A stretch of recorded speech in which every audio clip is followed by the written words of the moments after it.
स्वर्गीय दादासाहेब काळमेघ यांच्या 27व्या पुण्यस्मरण महोत्सव निमित्त अंजनगाव सुर्जी तालुक्यातील वरुड खुर्द येथे नेत्रदीपक दिंडी सोहळ्याचे आयोजन करण्यात आले होते। या दरम्यान शेकडोंनी स्वर्गीय दादासाहेब काळमेघ यांना आदरांजली वाहिली। यावेळी अनेक आमंत्रित पदाधिकाऱ्यांनी दादासाहेब काळमेघ यांच्या जीवनावर प्रकाश टाकला।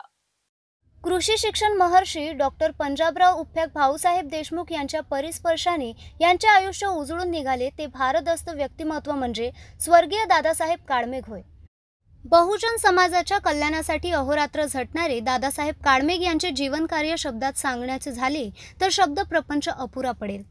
प्रतिकूल परिस्थितीत कमालीची सहनशीलता दाखवीत ज्ञानोपासक अशा दादासाहेबांनी बहुजनांचा आधारवड होत त्यांनी शून्यातून विश्व निर्माण करीत त्यांनी आपल्या कार्याचा विस्तार व प्रगती करीत अनोख्या कार्यप्रणालीचा परिचय करून देत त्यांनी सर्वांना आपलेसे केले। प्रचंड कार्याचा झपाटा, कुशाग्र बुद्धी आणि शिक्षण क्षेत्रातील अभ्यास या त्रिसूत्रीचा परिचय करून देत त्यांनी शिवपरिवारात सुद्धा अतुलनीय असे योगदान दिले। सोमवार दिनांक 29 जुलै 2024 रोजी स्वर्गीय दादासाहेब काळमेघ यांचा 27वा पुण्यस्मरण दिन साजरा करण्यात आला। याच निमित्ताने लोकमहर्षी दादासाहेब काळमेघ यांच्या 27व्या स्मृती दिनाच्या पूर्वसंध्येला पालखी दिंडीच्या सोहळ्याचे आयोजन करण्यात आले। अमरावती जिल्ह्यातील अंजनगाव सुर्जी तालुक्यातील वरुड खुर्द या दादासाहेब काळमेघ यांच्या बालपणीच्या संघर्ष कर्मभूमीत त्यांच्या नावाने कार्यरत नागपूर येथील दंत महाविद्यालयाच्या A+ नामांकनाचा पालखी दिंडी सोहळा म्हणजे जणू काही डोळ्यांचे पारणे फेडणारा ठरला होता। या पालखी दिंडी सोहळ्याच्या क्षणी दादासाहेब यांच्या जीवन कार्याची व्याप्ती ही क्षितिजा पलीकडील होती अशी अनुभूती व प्रचिती यावेळी प्रत्येकाला आल्याचे चित्र दिसून आले। प्रसंगरूप ग्रामस्थांच्या मिरवणुकीचे नेतृत्व करीत या दरम्यान बाबुळगाव अकोला स्थित शिवाजी अभियांत्रिकी व तांत्रिकी महाविद्यालयाचे माजी विद्यार्थी तसेच माजी विद्यार्थी संघाचे विद्यमान अध्यक्ष प्राध्यापक गजानन भारसाकडे यांनी आपल्या संबोधनातून स्वर्गीय दादासाहेब काळमेघ यांच्या जीवन कार्यावर प्रकाश टाकला। तरी त्यांनी घरच्या हालाकीच्या परिस्थितीमुळे या गावातील नातेवाईकांच्या आश्रयाने या ठिकाणी येऊन वास्तव्य केले आणि त्यांचं संपूर्ण बालशिक्षण या गावामध्ये संपन्न झालं। या गावामध्ये त्यांनी बालशिक्षण घेताना लहानपणीच परिश्रमही केले, कष्टही केले आणि त्यातून त्यांनी त्यांची शिक्षणाची पूर्तता केली। हे करत असताना या गावामधील थोर मोठ्यांचे सहकार्य त्यांना निश्चितच लाभलेलं आहे। आज आपण पाहतो आहे की या गुरुदेव प्रार्थना मंदिरामध्ये मी आपल्याशी संवाद साधत आहे।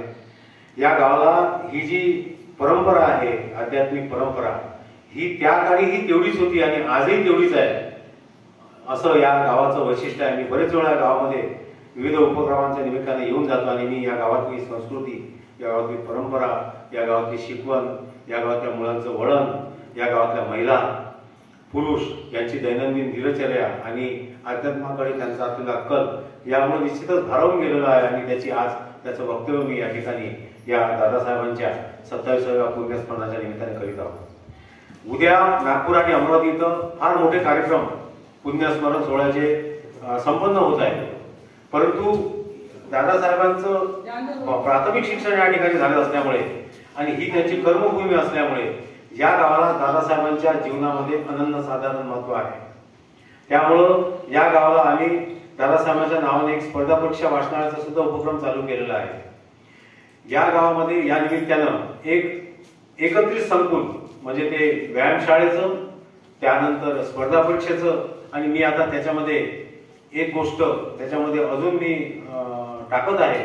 ती गोष्ट अशी आहे की वारकरी संप्रदाय जो आहे गुरुदेव प्रार्थना मंदिराचा, याचा सुद्धा एक फार मोठा कक्ष, फार मोठा एक हॉल यांना सर्वांना वार्षिक कार्यक्रम घेण्यासाठी त्या संकुलामध्ये असावा अशी माझी मनोकामना आहे।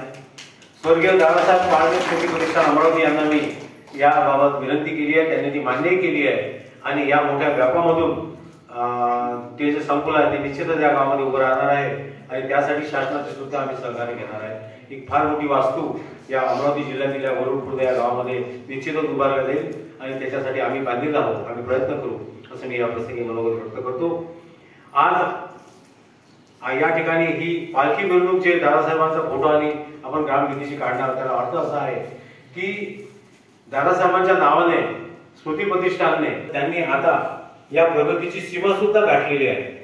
मला सांगा अत्यंत आनंद होतो सर्वदा गावकऱ्यांना आणि आपल्याला की या स्वर्गीय दादासाहेब काळमेघ दंत महाविद्यालय व रुग्णालय वानाडोकली नागपूर या महाविद्यालय समितीचा A+ मानांकन मिळालेलं आहे. दिव्यत्वाची जेथे प्रचिती तेथे कर माझे जुळती, अशा शब्दात आपल्या भावना व्यक्त करीत प्रत्येक जण या मिरवणुकीत सहभागी झाले होते. संत गाडगेबाबा, राष्ट्रसंत तुकडोजी महाराज, डॉक्टर पंजाबराव देशमुख यांच्या विचारधारेचा स्वीकार करीत त्यांनी वेळोवेळी समाजाचे प्रबोधन सुद्धा केले. हे मात्र विसरून चालणार नाही.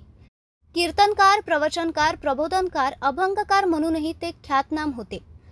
अध्यात्म आणि विज्ञानाचे भाष्यकार म्हणूनही त्यांचा गौरव केला जातो.